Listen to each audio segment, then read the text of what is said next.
My name is Hannah Lynn. I'm a 28-year-old software engineer, Asian, female, and too competent for my own good. That's what got me in trouble. I graduated top of my class from Stanford, built a quantum-secured communication prototype in my senior year, and got hired straight into Ardix Technologies, a rising star in Silicon Valley's enterprise security sector. But no one ever told me being brilliant wasn't enough. Not in this world. Not in this body. It started with a glass of whiskey and a meeting that went too late. CEO Richard Caldwell, charming, ruthless, twice divorced, had asked me to stay behind after a late product briefing, just to go over some final deployment protocols, he said. But I knew that tone. I saw it in his smirk, in the way his eyes lingered on the curve of my hips when I bent over the keyboard. I'd seen that look 100 times. This time, I didn't flinch. I was tired of playing small. I was tired of being overlooked for promotions while less capable men were handed keys to the kingdom. So when he leaned in, close enough for me to feel his breath against my neck, I let it happen. When he said, "You're the most valuable thing in this company," I swallowed the lie and let him undress me right there on the conference table. But I didn't do it out of lust. I did it because I thought power played by different rules at the top. What I didn't know was I wasn't the player. I was the pawn. The next morning, I walked into the office expecting a follow-up conversation about project ownership and equity discussions. Instead, HR was waiting with a termination letter and 2 guards watching my every step. The reason? Conflict of interest. That's all they wrote. No severance, no reference. Just a polite, paper-thin excuse to eject me from the very project I had birthed, coded, nurtured line by line. Project Aegis, a military-grade cybersecurity suite with decentralized logic. I built that system from scratch. Every firewall layer, every countermeasure, every algorithm was mine. And now, it was being handed to the CEO's golden boy nephew, Jason Caldwell, a cocky 26-year-old MIT dropout with a jawline sculpted for TED Talks and a brain nowhere near qualified to understand my code. He strutted into my workspace with a smile, tossed his leather duffel on my desk, and winked at me like we'd already slept together. "You'll be transferring documentation to me today, Hannah," he said. "Don't worry, I'll take good care of your work." My blood boiled, but I smiled, just enough to play along, because I knew something Jason didn't. I never gave them the root key. At the heart of Project Aegis was a failsafe, something I embedded deep in the core, a backdoor encrypted across 5 dynamic layers, designed only to respond to a signature hash, mine. I never told anyone about it, not even Richard, especially not Richard. But just as I started to fantasize about revenge, something unexpected happened. They wiped my work laptop. They revoked my system access. They froze my stock options. They even changed the codebase structure, moving Project Aegis into a private server ecosystem I couldn't infiltrate from the outside, not without tripping sensors or drawing suspicion. That's when it hit me. Had they found the failsafe? Had Jason cracked it? No, impossible, unless someone had helped him. Unless someone else, maybe from my own team, had turned on me. Why was Daniel avoiding my texts? Why did Amy, my old dev partner, suddenly go dark? How the hell had Richard planned this so perfectly?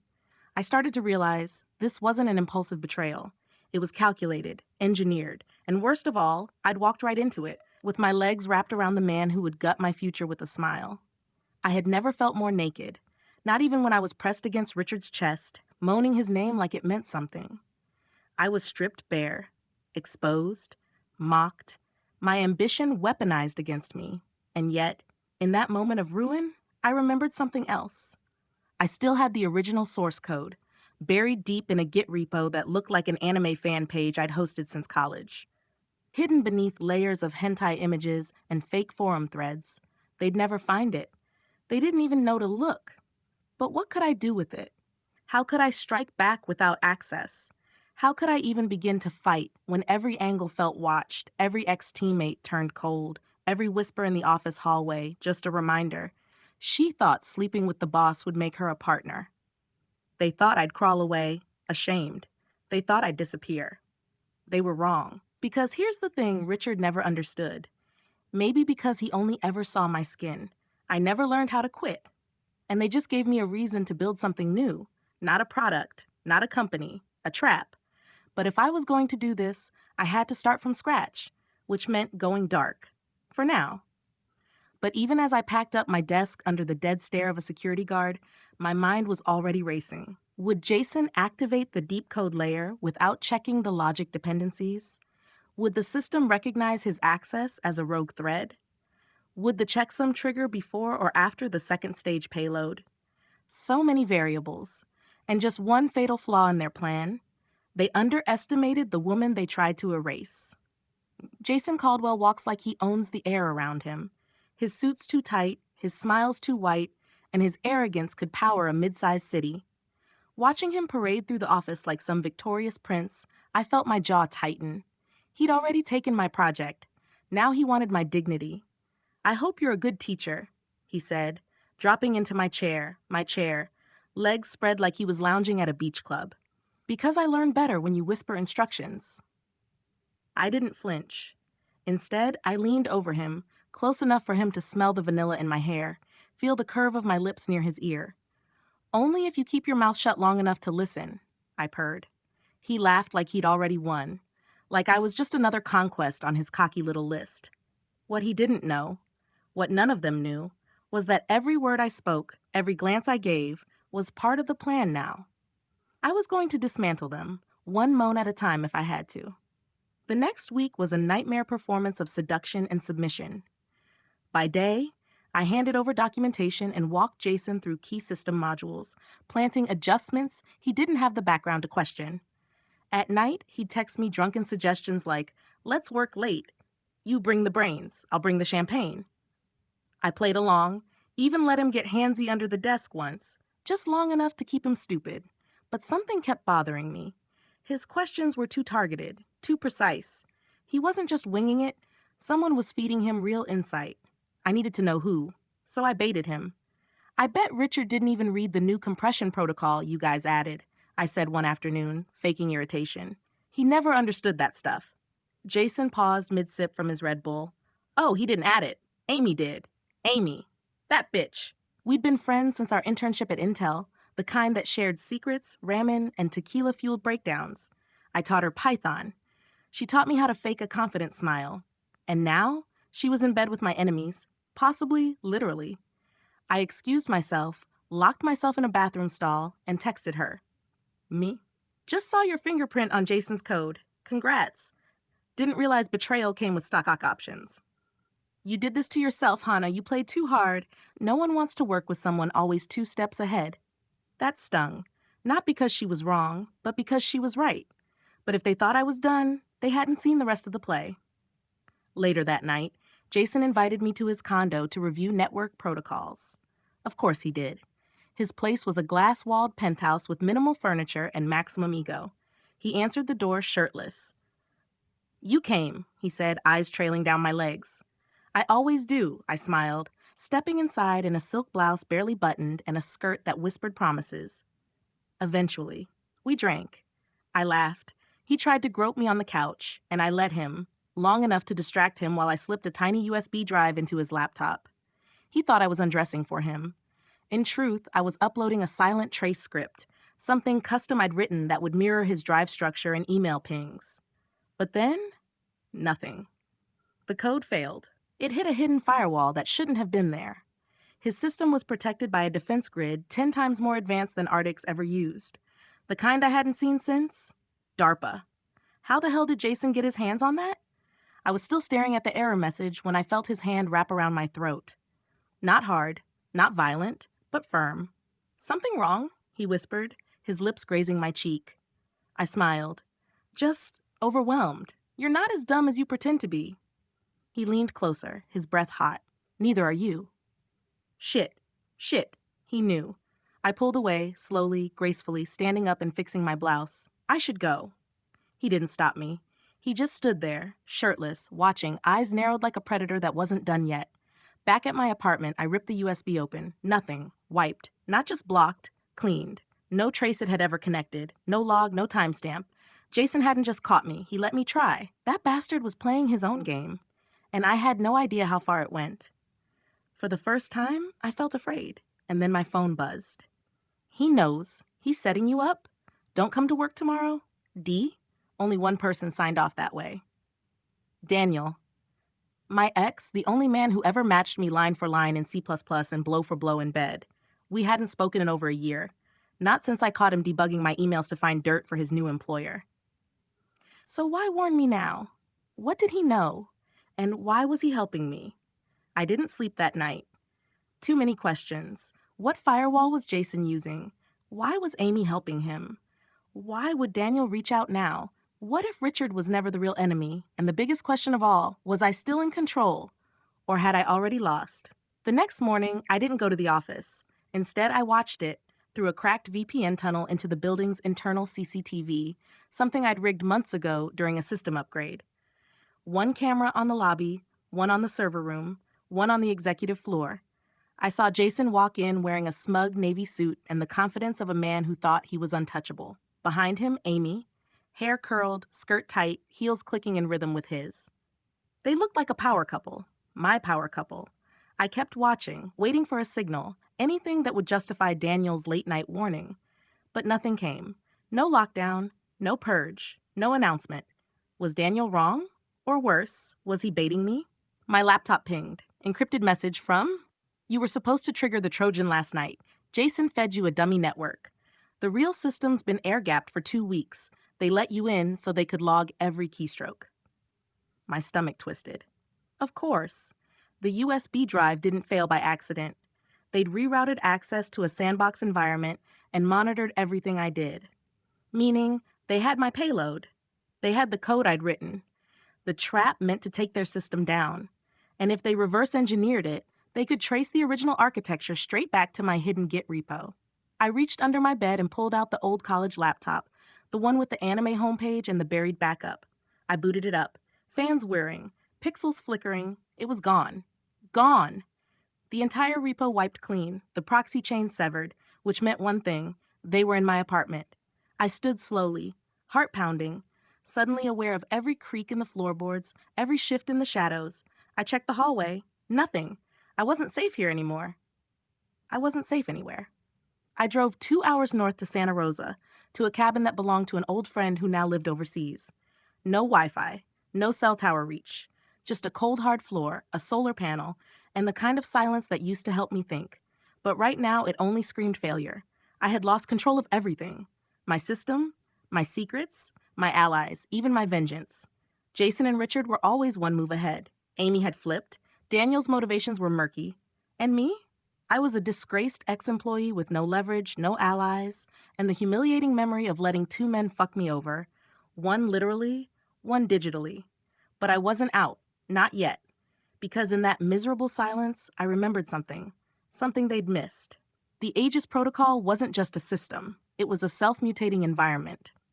Meaning, if they copied my code and activated it in a new environment, it would behave differently. Evolve. And depending on the hardware, it might even react to signatures I'd embedded deep into its logic tree. Like a virus that only wakes up in specific blood. And I was its blood. I still had a chance. But I needed help. I needed someone who could get me a sample from the live system. Someone on the inside. So I called the only person desperate and horny enough to say yes. Gregory Lee. He used to be my intern. Cute, painfully shy, obsessed with anime and me. I never touched him, never needed to. But once, after one too many mojitos, he'd confessed he still had a copy of a selfie I took on the beach in a sheer white bikini for testing water ripple filters. I'd lied. He now worked in system maintenance at Arctics. Low access, no security clearance, but he had hands and access to server storage backups. I messaged him, remember that beach pic? Want the uncropped version? 3 minutes later, he replied, what do you need? That night, I walked him through the backdoor route into the staging environment. Carefully, silently, every step encrypted. It worked. Greg uploaded a 512 megabyte memory snapshot from the newest Aegis deployment. I barely had time to thank him before he messaged again. Someone just pulled my login history? Should I be worried? But it was already too late. The next day, Gregory's apartment was raided by internal audit. He was walked out in cuffs, escorted by Arctics' private security. My hands shook when I saw the footage. They weren't just watching me. They were baiting people through me, which meant if I kept pushing, more people would get hurt. And yet, When I opened the memory snapshot, layer 3 of the system core had activated the logic tree. My signature embedded seed had bloomed, which meant I could still issue one command, just one. But to use it, I needed proximity. I needed to be in the building. How the hell was I going to get in? Then, as if fate were listening, I got an invitation. A company-wide gala, celebrating the official launch of Project Aegis. Black tie, all departments, past and present contributors invited. I wasn't just welcome. I was listed as an honoree. They wanted to parade me, make me their trophy. I stared at the RSVP email, my heart racing. Was it a trap? Absolutely. Was I going anyway? You bet your fucking life. But I wouldn't go as myself. I'd go as a queen, the kind that smiles sweetly while planting poison in your wine. What they didn't know yet was that I wasn't coming alone, and they'd never guess who was helping me now. The dress was black, backless, slid up to the thigh. It hugged my waist like it missed me. And maybe in a way it did. I hadn't looked like this in over a year, like someone who belonged in a room full of billionaires and software kings. But tonight, I wasn't just blending in. I was bait. The gala was held at the top of the Delancey Tower, 37 stories up, the kind of place with champagne walls, symphony quartets, and ice sculptures shaped like the company logo. Ardix had spared no expense to celebrate what they were calling the most significant cybersecurity launch of the decade. I was listed in the program as a founding visionary. The irony would have been hilarious if it didn't burn so bitterly. The moment I walked in, eyes turned. Some wide with surprise, others narrow with suspicion. And Jason, he just smiled. He made his way to me like a lion who thinks he spotted a lone gazelle. I let my gaze travel lazily up his body, pausing long enough at the bulge in his pants to make him smirk. "Damn," he said, holding 2 flutes of champagne. "Guess you couldn't resist the open bar." "Or the view," I replied, taking the drink without breaking eye contact. "Still think this city looks best from the top." He laughed like I was an old joke he still enjoyed. "We're not enemies, Hannah," he said. "You've got to stop being so dramatic." I tilted my head. "You mean stop trying to take back what's mine?" Jason shrugged. "You never owned it. Richard did. And you?" "I just inherited the family business. You know how it is." I took a slow sip of champagne, sweet, cold, laced with poison, but not the kind he expected. What Jason didn't know was that I wasn't here just to show face. Tucked in the lining of my clutch was a slim device, one I'd modified myself, disguised as a designer vape pen. It wasn't a weapon, not exactly, but it carried a single-use signal capable of activating the logic bomb embedded in Aegis, the one still tethered to my biometric ID.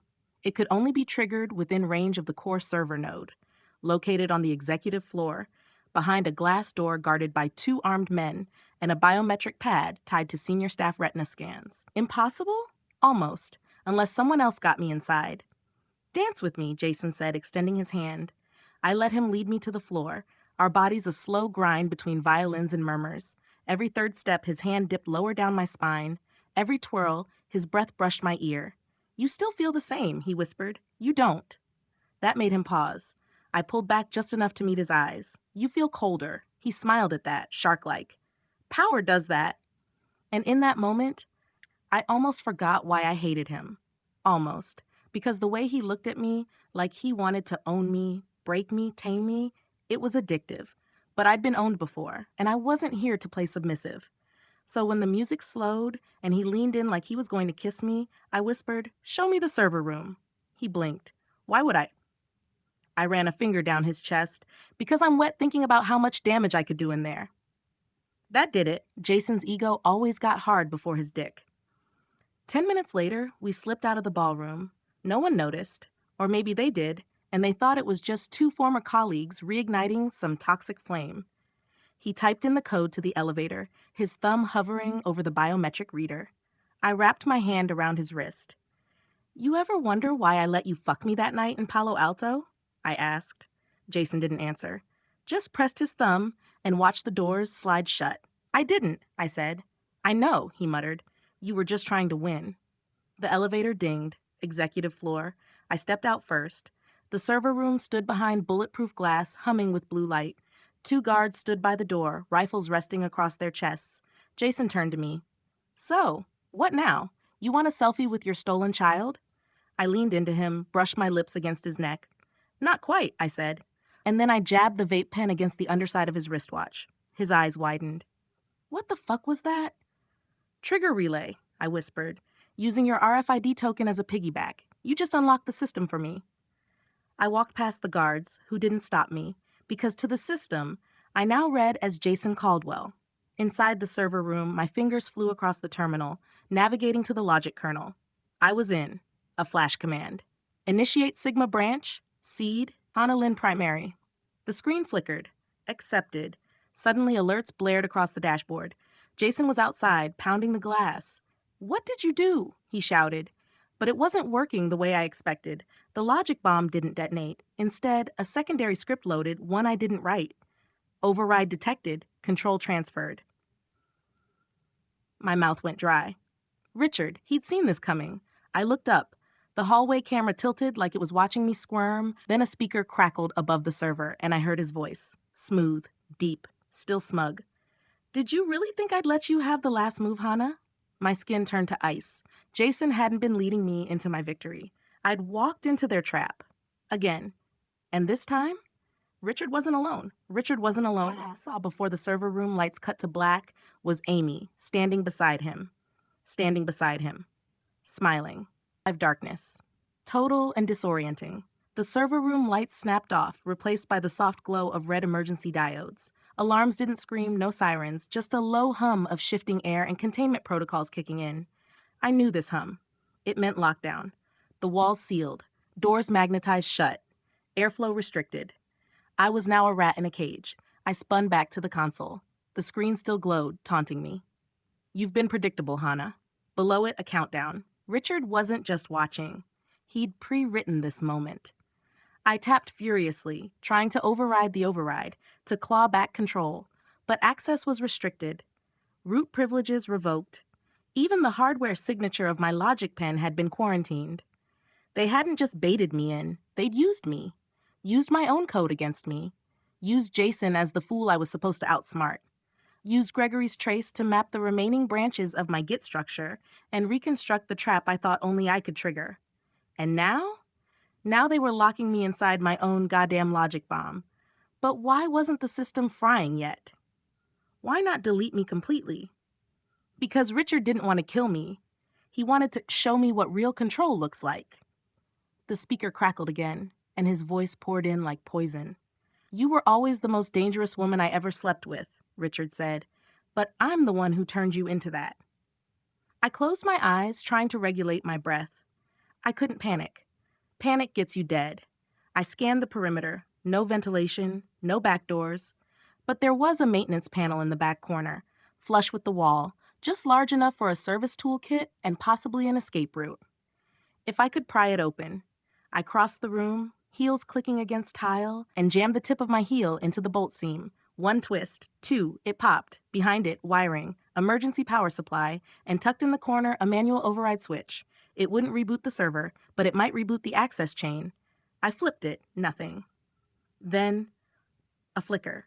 The screen blinked back to life, but this time, something new appeared. Incoming signal, proxy origin, ghost note, I froze. Only one person ever used that handle. Daniel. A text window popped up. You're in a recursive honeypot. Walk away now, or they'll destroy the rest of your backups. But if you want out, I left a path in layer 5. I hesitated. Why would he help me? Last time we spoke, I'd slammed a ceramic mug against his head when I caught him mirroring my build scripts to sell to a competitor. He bled all over my bathroom tile. He never even apologized. But Daniel wasn't the forgiving type, which meant if he was helping me now, it wasn't out of guilt. It was out of revenge. On them, I typed quickly. Why are you helping me? A pause. Then his reply. Because I tried to fuck them over before you did, and they buried me. You're the only shot I have left. I stared at the blinking cursor. There were still so many unanswered questions. What had Richard really done to him? Why was Amy on their side? Was Jason just another puppet, or had I underestimated all of them? I followed Daniel's breadcrumb trail deep into the 5th logic layer through nested functions I hadn't touched since my 2nd deployment. It was risky, fragile. One wrong call and the system would self-destruct. But then I saw it. A shadow node, half-built, unused. Fragmented code that someone had stashed but never finished compiling. It was mine, or at least based on mine, but with changes, mutations, and inside, a full replica of Project Aegis re-engineered with new roots and a new founder's ID. Amy's. They hadn't stolen my code. They'd rebuilt it. From scratch, using me as a blueprint, then erasing me from the final product. The logic bomb I thought I'd planted? It wasn't even live. The real system, the one launching globally tomorrow, had none of my safeguards, none of my dependencies. It was bulletproof, and I had no way to touch it. Which meant I hadn't just failed, I was obsolete. I backed away from the console, hands shaking. Jason was right. I didn't own any of it. They used my talent, my body, my ambition, and now they didn't need me at all. Unless I stopped thinking like a coder and started thinking like a weapon. My logic bombs were done. My hacks countered, my access revoked, but there was one thing they hadn't stripped from me. Their belief that I was beaten. And if they still thought that, if Richard still believed I was just a girl who liked rough sex and clean code, then maybe I could use that. Turn their arrogance into a blind spot. I took out the lipstick from my clutch, flipped the mirror open, and whispered to myself, if I can't crash their system from the outside, I'll take it down from inside the people running it. And the first one? Amy. The girl who once braided my hair and cried drunk in my lap. The girl who now wore a corporate smile like a second skin. She had my project. My name, my dream, and I was going to tear her apart, bit by bit, but not with a virus, not with a script, with seduction, with betrayal, with the same filthy tactics they'd used on me. And Amy, she was going to be my first test, because she wasn't just brilliant, she was lonely. And I knew exactly what kind of girl Amy was when she drank gin and let her guard down. I had the texts, the photos, the secrets, and now I had a plan. 2 days later, I found Amy exactly where I expected, alone at the rooftop bar of the Crescent, sipping a gin martini and flipping through her tablet like she wasn't watching the world burn under her perfectly filed nails. She always drank gin when she needed to feel in control, and she always sat facing the door, like a soldier who knew enemies could arrive at any moment. She didn't look surprised when she saw me. "Hannah," she said softly, as if we were still girls at Stanford, as if she hadn't just helped orchestrate my digital assassination. "You've lost weight." I smiled, sliding into the seat across from her, crossing my legs slow and deliberate beneath the table. Stress is great cardio. We sat there, letting the silence twist between us like a knife neither of us wanted to unsheath first. She sipped. I watched. "You really should have walked away," she murmured finally. "You were out? Could have started your own firm. You're good enough, you know." "Then why erase me?" She looked away, her jaw twitching. "Because you were never going to share the throne." That stung more than I expected. Not because she was wrong, but because she'd said it like it was a betrayal instead of a fact. "So this is your throne now?" I asked. "Code stolen from me, projects built on my name, platforms that only exist because I bled for them?" Her eyes met mine. Sharp, calculating. "No, this is the throne I earned. You were brilliant, Hannah, but you were also reckless. You thought being the smartest person in the room made you untouchable. It didn't." I leaned forward, lowering my voice to a whisper, and yet here you are, drinking alone, afraid to meet my eyes too long because you know what I know. She faltered, just enough. I saw it. The guilt. The crack. So I slid the folder across the table. Inside were photos, screenshots. The kind of things we'd once called drunk evidence after girls' night. Intimate selfies, half-naked Snapchats, giggly admissions of crushes on other women. Hers, mostly, and all taken years before she joined Richard's boys' club. I watched her hands still on the folder. Her breath caught just slightly. "You think this scares me?" she asked. "No, I think it reminds you who you used to be." She didn't respond. "And I think," I continued, soft but unrelenting, "you still want that girl back." Her throat moved, swallowed. Then she said, "You're wasting your time." "Then why haven't you gotten up?" The hotel room was cold, not physically, but the way Amy peeled off her blazer and shoes was clinical, mechanical, like she was performing a task, not sharing a moment. But I didn't stop her. I undid my blouse slowly, letting the silk slide off my shoulder like a promise I wouldn't keep. Amy stared, still unsure, still calculating. I stepped closer, brushing her cheek with the back of my hand. You ever wonder what might have happened if I kissed you first, back in school? I thought you never noticed, she whispered. I noticed everything. And then I kissed her, soft at first, just enough to let her melt. Her hands found my waist. Mine cupped her jaw. When her tongue touched mine, I tasted regret, an opportunity. I didn't need to seduce her. I just needed her vulnerable. Her loyalty had cracks. All I had to do was push. We didn't go all the way. I didn't need to. But I let her fall asleep in my arms, her hair tangled against my chest, her breathing slow and open. And while she slept, I slipped her access badge from her purse and scanned it into my clone reader. 1 second. 2. Ping. Access token replicated. I left before sunrise. By the time she woke up, I was gone. That night, I used her badge to enter the off-site testing center, a small, nondescript building east of Palo Alto, secured but not well. Inside were staging servers for Aegis's government variant, an unreleased version tied to military contracts. I didn't need to destroy it. I just needed to infect it. This time, the code wasn't mine. It was Daniel's. He'd written it during his exile, called it Widow Thread. A logic tracer that replicated itself across distributed AI networks, tracking decision trees and flagging data corruption. Real or not, once activated, it would make the system look flawed, unreliable, unsafe. All I had to do was trigger a single validation report and leak it to the Department of Defense. If the military pulled out, Richard's empire would hemorrhage. I uploaded the file, triggered the scan, watched the report bloom red, and smiled. Victory was within reach. But then, my screen froze, then flickered, then rebooted, and on the screen, in bright white courier text, "Nice try. You should have stayed for round 2. And then a live video feed appeared. Amy, fully dressed, in her apartment, talking on the phone. "She's in," she said, "just like you said." She took the bait. Bait. My blood ran cold. The server room lights changed color, blue to red. Tripwire triggered, location logged, access flagged.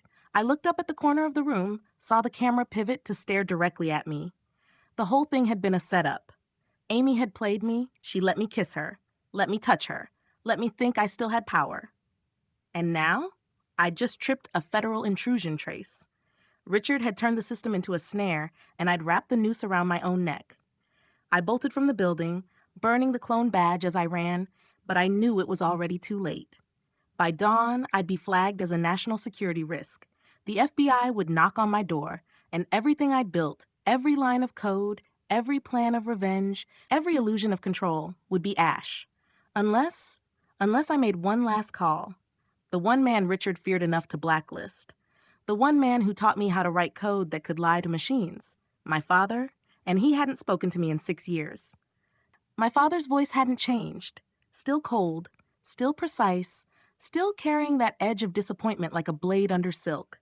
"Hannah," he said, "I wondered how long it would take before you showed up bleeding." "I'm not bleeding," I replied, breath hitching. "Yet." He snorted. "Then why do you sound like a fugitive?" "Because I am." Silence, then a sigh. The kind that said he was already doing mental math, how to fix, how to manipulate, how to survive. "You went after Richard Caldwell, didn't you?" he asked. "I didn't just go after him. I almost brought him down." "Almost," he repeated, like it tasted sour. "That's not how I raised you." He hadn't raised me much at all. But when he had, it was brutal, efficient, and exacting. My father was a ghost in the cybersecurity underground, a phantom operator who'd once taken down 3 foreign intelligence nodes before breakfast, and who vanished right after my 13th birthday, trading fatherhood for firewalls. Now he was the last person left who might still teach me how to disappear, or detonate. "Tell me everything," he said, "and no lies." So I did. From Richard's betrayal to Jason's smug takeover. From Amy's knife-in-the-back kiss to Daniel's fragile redemption. From the gala trap to the fake server trace. Every failure. Every time I thought I was winning, only to find myself dancing in someone else's illusion. When I finished, there was no sympathy in his voice, only calculation. "You didn't lose because you're weak," he said. "You lost because you made it personal." "It is personal." "Exactly, and that's why you're sloppy." I bristled. "So what now? Let them win? Let them roll out Aegis across every government agency while pretending I never existed? You don't beat men like Richard by going after their empires," he said. "You go after the rot at the center. And what is that? Trust."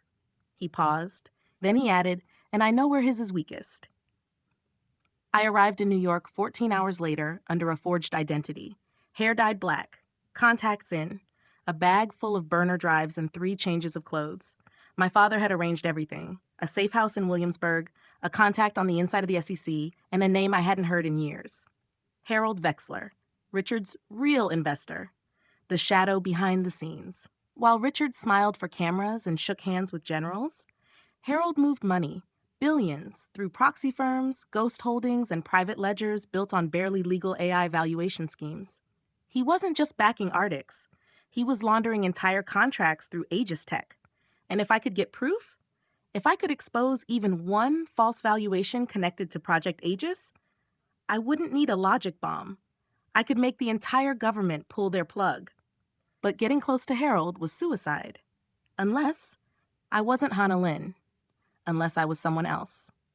That night, I walked into the Alchemy Club wearing a gold slit dress and a new name, Lee Kim, investor liaison from a Southeast Asian venture capital firm looking to integrate state-grade cybersecurity into foreign data centers. A backstory so smooth it had even me second-guessing whether it was real. Harold was already there, big, bald, dripping with money and apathy, surrounded by men who thought calling waitresses sweetheart was endearing, and who'd probably never written a line of code in their lives. I smiled at them like I was stupid and made my way to Harold's side.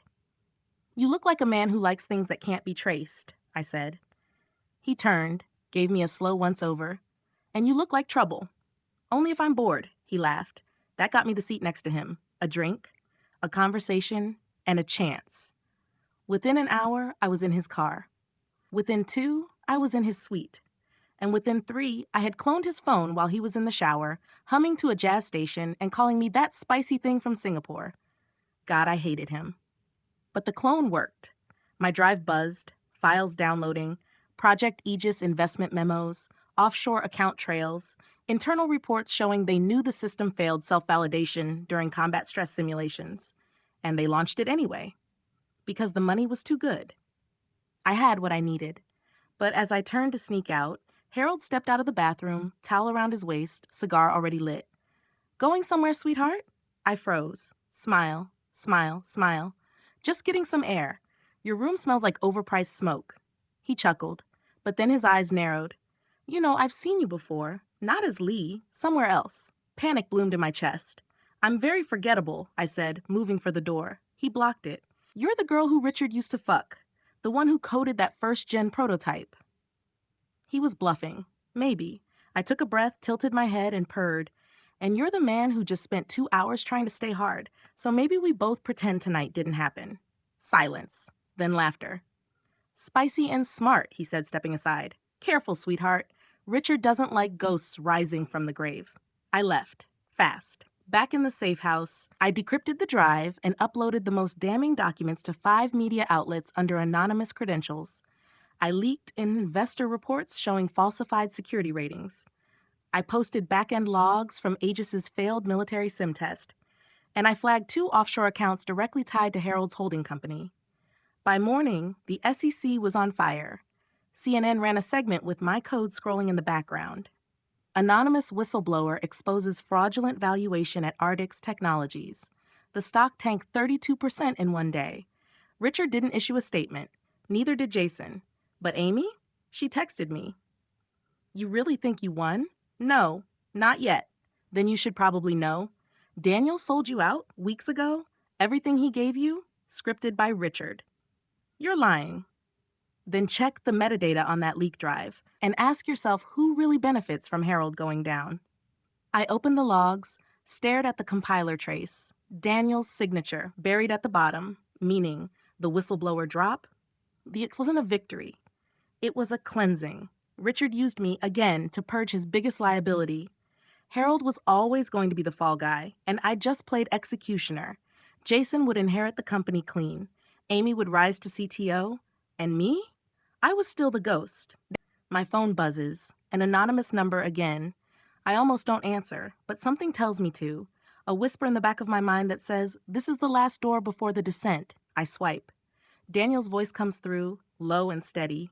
"Hannah, don't hang up." I don't. "Not yet." He exhales like he's been holding it in for days. I didn't mean for you to be the scapegoat. My jaw clenches. You gave me a poison drive and lit the match behind my back. Don't act like you're the victim here. I didn't poison it. I just let them think it was theirs to control. Richard's team monitored everything I sent you, yeah. But that last payload, I embedded my own logic trap. You just didn't go deep enough. You're lying, I hiss. Am I? He replies. Check the container hash. Line 48, subroutine Medusa flag. I already have the drive plugged in. My fingers fly across the keyboard, fingers trembling as I decrypt the hidden layer.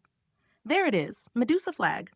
A behavioral worm that lies dormant until triggered by specific language in SEC investigation packets, like a self-replicating truth serum that feeds leaked corruption data into classified agency channels. Daniel didn't just help me. He helped himself. Why? I whisper. Why go through all this? Because Richard burned me too, he says, and because no one fucks with my code or my girl. The line goes dead. I sit there stunned. Torn between anger and confusion, between betrayal and something far more dangerous. Hope. Because for the first time in weeks, the board isn't just tilting, it's cracking. The next 72 hours unfold like controlled chaos. Ardix Technologies is issued a federal investigation notice. Multiple government contracts are frozen. A whistleblower testimony request is filed to the House Intelligence Committee under sealed name, mine. And Richard? He vanishes. No interviews. No statements. Not even a goddamn tweet. But someone else steps up. Jason Caldwell. Effective immediately, he says at a press conference, I've assumed the role of interim CEO. We acknowledge the system irregularities and are cooperating fully with the investigation. He looks good in the suit. Smug. Rehearsed. Lethal. I watch him speak from a dive bar in Oakland, surrounded by strangers who don't know they're watching the man who tried to erase me. But I don't just watch. I record every second, because I notice something only I would recognize. Behind Jason's speech, projected on a screen, is the updated interface for Aegis V3. And there, just for a blink, is the logo I designed. My logo. They didn't change it. They couldn't change it. Because even after all the purges, all the hacks, all the stolen credit, the root logic still bears my name. They buried me, but they built the empire on top of my bones. And bones don't stay quiet forever. That night, I get a package. No return address. Inside is a flash drive and a burner phone. When I plug the drive in, a single folder appears. Ghost skin. Inside, access keys, root server maps, a list of names, and one message. You want revenge? Don't take down the company. Take down the people who became the company. Let's make it personal again. It's not redemption. It's an invitation to war. And I accept. Because Jason made one mistake when he stood on that podium. He made himself visible. And I have everything I need to rip the mask off his carefully sculpted face. But to do it, I need someone on the inside again. Someone who's still bleeding from the last time she played traitor. Amy answers her door in a robe, eyes puffy, lips cracked. The apartment is a mess. Half-packed boxes and shattered glass on the floor. Her world is unraveling. Good. She doesn't speak. Just lets me in. I step over the chaos and sit down at her kitchen island. I have a question, I say. And if you lie, I'll know. She nods, eyes low. Did you know they were planning to frame me for ghost skin? Her silence is the answer. I stand up, fury roaring through my bones. But before I leave, she says, I didn't know they were going to use your sister. That stops me. My spine stiffens. What? They pulled her file, Hannah. Your sister Mia. They tried to tie her to data laundering through an old VPN link she shared with you. No, I whisper. They were going to pin everything, ghost skin, the SEC leak, the cybercrime ring, on both of you, and then disappear you for good. I can't breathe. Not Mia. She's just a teacher. She doesn't even know what GitHub is. I turn back to Amy. Her hands are shaking. They threatened me too, she says. Said if I didn't cooperate, they'd leak that I... Her voice breaks. That I seduced female interns. That I violated ethics clauses. Now I see her clearly. Not the enemy, just another girl who got caught in Richard's game. And now, she's drowning in it. But I don't save her. I give her a choice. Help me end them. All of them. Jason, Richard, every last parasite, or you go down with them. She doesn't even hesitate. When do we start? I stare out the window of the high rise she once called home. Below, the city lights flicker like signals, blinking, coding, breathing. Everything they built was a lie, and I'm done letting them write the script. This time, I'm not planting bombs. I am the bomb, and they won't see it until they're choking on the smoke. Amy works like a woman possessed. She wipes her own devices clean, burns every bridge to Arctics, and disappears from the grid within 48 hours. She reemerges under an alias we construct together.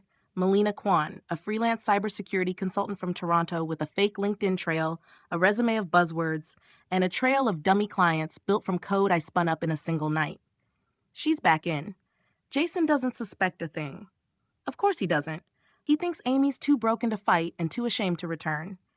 She plays her new role perfectly. Demure, helpful, low profile.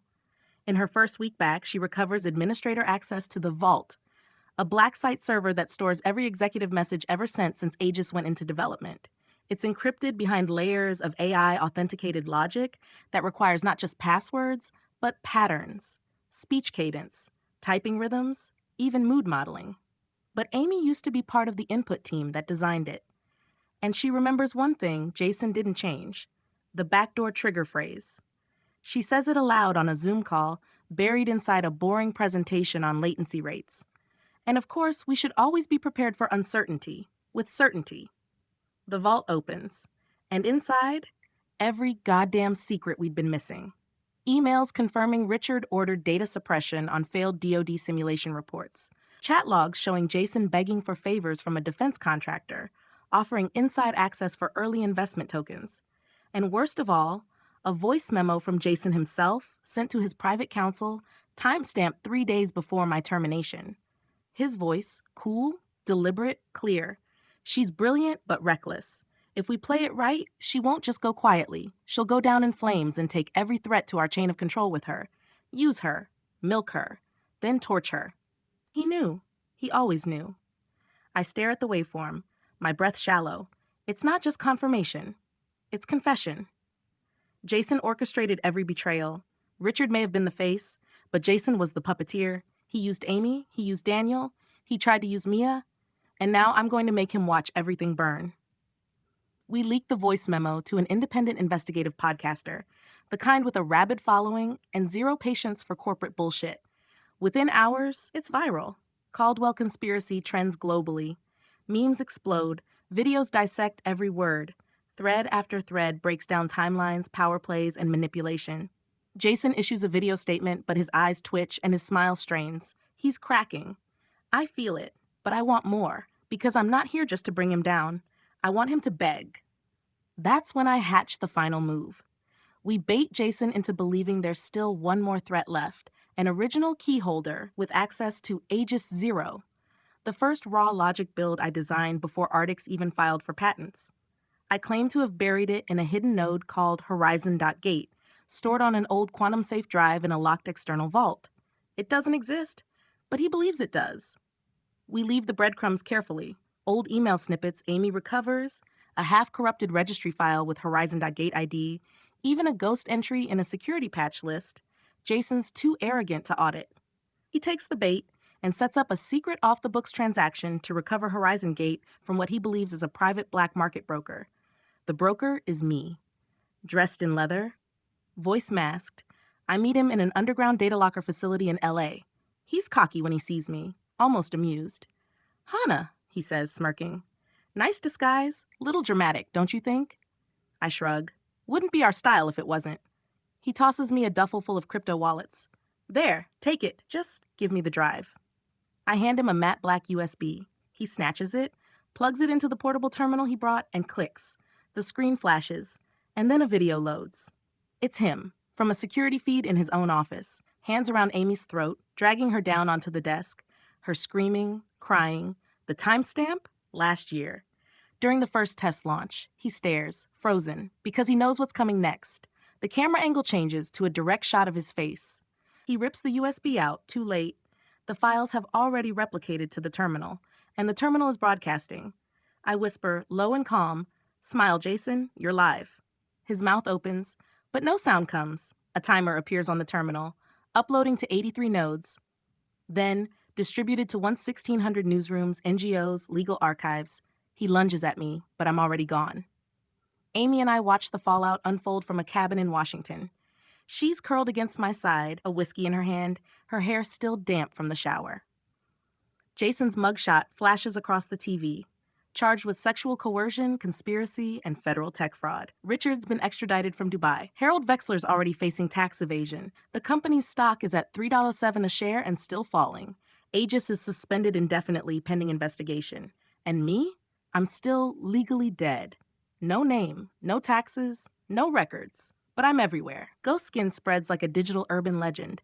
Rumors of a phantom coder, a cyber siren who seduced titans and shattered systems. Some say she never existed. Some say she's a dozen people. And some say she'll return if you betray the wrong woman in the wrong codebase. Amy leans over, kisses my shoulder. You did it, she whispers. I shake my head. We did it. She smiles. Now what? I sip my whiskey. Watch Jason's face go pale as a journalist reads his court transcript aloud. Then I say, now we build something they can't touch. Ever. We chose the desert. Not for drama, not for symbolism, for silence. In a converted solar-powered bunker somewhere in Nevada, Amy and I built our resurrection. No stockholders, no marketing, no fucking VC bros with big money and bigger egos, just us and Phantom Root, our new system. Smaller, leaner, smarter than anything we'd ever built before. Not just untraceable, it was untouchable. A living, evolving AI construct that restructured itself with every user interaction, every connection, every breach attempt. A system with no master key, no backdoor, no owner, just a codebase that reflected its creator. Me. We never announced it. No launch party, no press. We seeded it in whispers, dark web forums, decentralized communication nodes, encrypted developer channels. And soon, governments tried to reverse engineer it. Corporations offered money, stock, control. But Phantom Root wasn't for sale. It was ours. And they couldn't kill what they couldn't see. Months passed. Jason Caldwell's trial became a spectacle. The courtroom leaked footage of his breakdown, him screaming about ghosts in the code, paranoid delusions of a hacker woman who seduced her way through my empire. He was declared mentally unfit and remanded to a secure facility. Richard Caldwell never made it to trial. He died in a private jet explosion over the Atlantic. No survivors, no black box. The official story was engine failure. But Amy and I know better. When your enemies think you're dead, the only way to end them is to become the myth they fear. And Richard, he always feared me. 1 year later, Amy and I sit on the rooftop of a boutique hotel in Tokyo, watching the skyline glow like a constellation of servers. She wears silk and sin, legs draped over mine, a glass of plum wine resting on her thigh. She's laughing, really laughing. Not the tired chuckle of someone trying to survive, but joy. She turns to me. Remember when you told me I'd never understand what it meant to be you? I nod. Yeah. She leans in. You were wrong. I understand now, and I believe her. She's not the woman who once cried in my arms after her first betrayal. She's sharper, wilder, more dangerous. She's mine, and I trust her, almost. Later that night, while she sleeps, I wake to a strange sensation, a notification on my private terminal. System ping detected, source unknown. I tap the screen. An incoming message appears. We know what you built. We want it. Name your price. I frown. No IP, no trace, no encryption protocol I recognize, just raw signal. I type back, who's we? The reply comes instantly, the ones who funded Ardix before Richard even knew the name. My pulse stills. Not a threat, not quite, but something bigger. I shut the terminal, walk over to the window, look down at a city that buzzes like circuitry, and I realize something. It never ends. You win one war, a bigger one forms behind it. You burn a system, another grows in its place, because the code is just a mirror. And the real virus? Power. So I make a choice. I won't sell Phantom Root, I won't share it, and I won't destroy it. I'll let it grow, silently, in shadows, whispered between exiles and renegades, downloaded only by the ones who've been chewed up and spat out by the system like I was.